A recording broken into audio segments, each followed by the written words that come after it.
Pile సమస్యతో బాధపడుతున్నారా? ఇప్పుడు లేజర్ చికిత్సతో ట్రీట్మెంట్ రేంజ్ హాస్పిటల్స్ లో శాశ్వత పరిష్కారం. ఇప్పుడే సంప్రదించండి. Build your dreams BYD. బైడ్ అని మన వాళ్ళు చాలా సులువుగా పలుకుతున్నటువంటి పదం. ఎలక్ట్రిక్ వెహికల్స్ లో జైంట్ గా మారింది, ప్రపంచవ్యాప్తంగా ఆదరణ పొందింది. అతి త్వరలో తెలంగాణ రాజధాని హైదరాబాద్ శివారులో ప్లాంట్ కూడా ఓపెన్ చేయబోతుంది అనే ప్రచారం చాలా గట్టిగా జరిగింది. అయితే ఇందులో వాస్తవం లేదంటూ చైనాకి చెందినటువంటి మీడియా సంస్థలు స్పెషల్ ట్వీట్స్, అది కూడా BYD కంపెనీ యాజమాన్యాన్ని కోట్ చేస్తూ చేయడం ఇప్పుడు ఆసక్తికరంగా మారింది. ఇప్పుడు ప్రస్తుతం ప్రపంచంలోనే నంబర్ 1 ఎలక్ట్రిక్ వెహికల్స్ దిగ్గజంగా ఉన్నటువంటి BYD తెలంగాణకి వస్తుందా, రావడం లేదా, ఇదే సస్పెన్స్గా ఉంది. ఒకసారి చూద్దాం అసలు అఫీషియల్ ట్వీట్స్లో ఏం చెప్పారు. ఈకాయ్ అంటే చైనాలో ఒక అఫీషియల్ మీడియా హౌస్. అనేక అంశాలకు సంబంధించి చైనా కవరేజ్, ఎందుకంటే చైనాలో నార్మల్ మీడియా, గ్లోబల్ మీడియా వెళ్ళడానికి అవకాశాలు చాలా లిమిటెడ్గా ఉంటాయి కాబట్టి చైనీస్ మీడియా నుంచి వచ్చేటువంటి వెర్షన్స్ని అఫీషియల్ వెర్షన్స్గా మనం కన్సిడర్ చేయాల్సి ఉంటుంది. ఇది ఈకాయ్ చైనా చేసినటువంటి tweet. BYD refuted media reports claiming the Chinese NEV giant mulling setting up a car factory in Hyderabad. ఇది క్లియర్గా హైదరాబాద్ పేరు మెన్షన్ చేసి మరీ చెప్పారు. The capital city of India southern Telangana state. So ఈ విధంగా అయినా చైనీస్ మీడియాలో తెలంగాణ స్టేట్, హైదరాబాద్ పేరు మాత్రం వినబడుతుంది. With un expected investment of 10 billion Chinese yuans. So ఇది అక్కడ వచ్చినటువంటి ప్రపోజల్, అది 10 బిలియన్ల చైనీస్ యన్స్ ఇన్వెస్ట్మెంట్, అంటే 1.4 బిలియన్ల US$ వాల్యూ ఉంటుంది. ఆ వాల్యూతో ఉన్నటువంటి కంపెనీని ఇక్కడ ఎస్టాబ్లిష్ చేస్తున్నారు BYD అనేది వచ్చినటువంటి సమాచారం. కానీ ఇది BYD యాజమాన్యం రిఫ్యూజ్ చేసింది దీన్ని, మీడియాలో వస్తున్నటువంటి కథనాలని అంటూ ఇందులో ట్వీట్ చేసింది ఈ చైనీస్ మీడియా హౌస్ ఈకాయ్. చాలా పాపులర్ ఆర్గనైజేషన్. అక్కడ ఉన్నటువంటి షాంఘై సెంట్రిక్గా నడిపేటువంటి బిజినెస్ ఫోకస్డ్ ఆర్గనైజేషన్ ఇది, మీడియా హౌస్ ఇది. Shanghai based business and financial media outlet ఇది. ఇంగ్లీష్ వర్షన్ ఇది. జనరల్గా చైనీస్ లోకల్ లాంగ్వేజ్లోనే దీనికి సంబంధించినటువంటి సమాచార ప్రసారం అంతా కూడా జరుగుతుంది.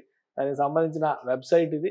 సో ఇవన్నీ ఒక ఆథెంటిక్ ఇన్ఫర్మేషన్ కింద మనం కన్సిడర్ చేయడానికి అవకాశం ఉంది. అయితే ఒక విషయం ఇక్కడ గమనించాల్సింది ఏంటంటే, ఇవన్నీ కూడా మీడియాకి చెప్పడం ద్వారా ఇన్వెస్ట్మెంట్స్ ఏ కంపెనీ కూడా పెట్టదు. ఏ లెవెల్ ఆఫ్ టాక్స్ జరుగుతున్నాయి అనేది క్లారిటీ రావాల్సినటువంటిది. ఎందుకంటే ఈ దేశంలో BYD తన ఆథరైజ్డ్ ప్లాంట్ని పెట్టాలనేటువంటి ప్రయత్నాలు దాదాపు 4 ఏళ్లుగా చేస్తుంది. ఇప్పటివరకు క్లియరెన్స్ రాలేదు. అయితే ఒలెక్ట్రా పేరుతో MEIL గ్రూప్ నిర్వహిస్తున్నటువంటి electric bus making plant Hyderabad శివారులోనే ఉంది. ఇదే ఎలక్ట్రా కంపెనీని టైఅప్ చేస్తూ BYD గ్రూప్ ఇక్కడ స్పెషల్గా ప్లాంట్ పెట్టాలని భావిస్తున్నట్టుగా ఒక సమాచారం అయితే వచ్చింది. ప్రపోజల్ బహుశా తెలంగాణ ప్రభుత్వం కూడా అక్కడికి ఫార్వర్డ్ చేసి ఉండొచ్చు. గతంలో కియా మోటార్స్ ఆంధ్రప్రదేశ్లో వచ్చినప్పుడు కూడా 1 రోజు కాదు, 2 రోజులు కాదు, 2-3 సంవత్సరాల పైగా సంప్రదింపులు, చర్చలు జరిగినటువంటి సందర్భాలు ఉన్నాయి.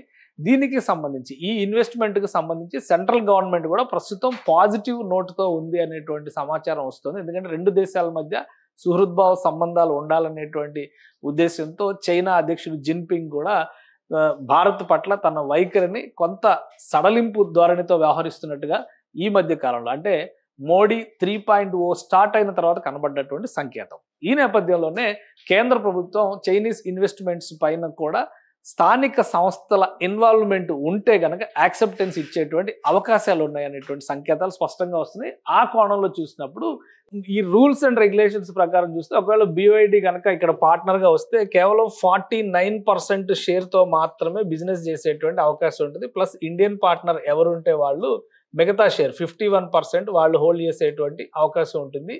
ఈ అగ్రిమెంట్ పైన, ఈ కండిషన్స్ పైన అగ్రిమెంట్ జరిగేటువంటి అవకాశాలు ఉన్నాయనే సమాచారం అయితే ఢిల్లీ వర్గాల నుంచి గతంలో వచ్చింది. అందుకనే హైదరాబాద్ శివారులో ఈ ప్లాంట్ ఖాయంగా కనిపిస్తుంది. Electric bus making plant already ఇక్కడ ఉంది కాబట్టి దీనికి దగ్గరలోనే ఈ ప్లాంట్ ఏర్పాటు అవుతుంది. అలానే యాన్సిలరీ ఇండస్ట్రీస్ కూడా, దానికి అవసరమైనటువంటి ఉప ఉత్పత్తులు తయారు చేసేటువంటి పరిశ్రమలు కూడా హైదరాబాద్ చుట్టుపక్కలే వస్తాయనేటువంటి సమాచారం బయటకు వచ్చింది. ఇది ఇండియాలో ఉన్నటువంటి ఇన్ఫర్మేషన్. బట్ చైనాలో అంత ఈజీగా ఇన్ఫర్మేషన్ పాస్ అవుట్ అయ్యిద్దని చెప్పని అనుకోవడానికి అవకాశం లేదు. కాబట్టి అఫీషియల్ వెర్షన్ గురించి అడిగినప్పుడు అలాంటిది ఏమీ లేదు అనేటువంటి ఒక తిరస్కరణ జరిగి ఉండవచ్చు. దాన్నే ఈకాయ్ సంస్థ రిపోర్ట్ చేసింది.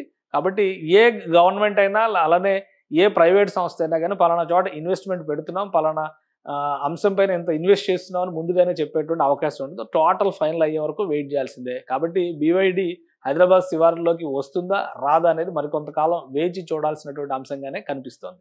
సుమన్ టీవీలో మీ పర్సనల్ అండ్ బిజినెస్ ప్రమోషన్స్ కోసం కింది నెంబర్కి కాంటాక్ట్ చేయండి.